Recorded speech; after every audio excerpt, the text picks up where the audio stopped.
Nagpaabot ng pasasalamat si dating Senador at Rehab Czar Panfilo Lacson sa mga international organizations na tumutulong sa mga biktima ng Bagyong Yolanda. Ang ulat alamin natin mula sa aming kasama sa Pengalinyo ng Radyo ng Bayan Davao. Magiging ligtas lamang tayo mula sa pagkasira dulot ng man-made at natural calamities kung tayo ay may angkop na kahandaan.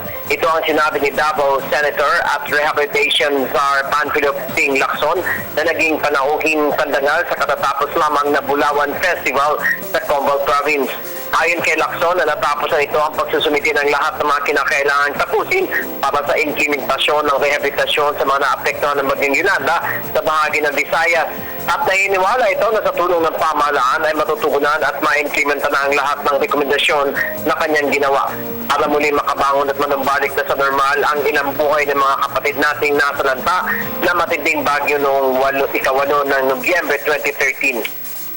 Naniniwala naman si Combal Province First Board Member Tyrone Uy, anak ni Combal Province Governor Uy, na mainit na tumanggap sa dating senador na dahil sa pangkaraniwang kakayahan at abilidad ni Lacson bilang crisis management.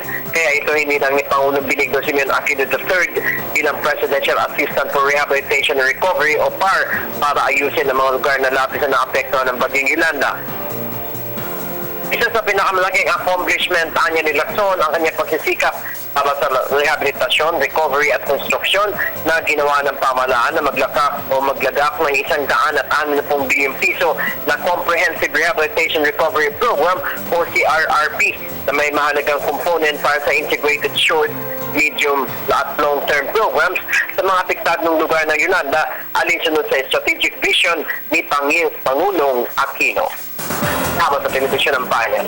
Alinyo, Radyo ng Bayan, Davao.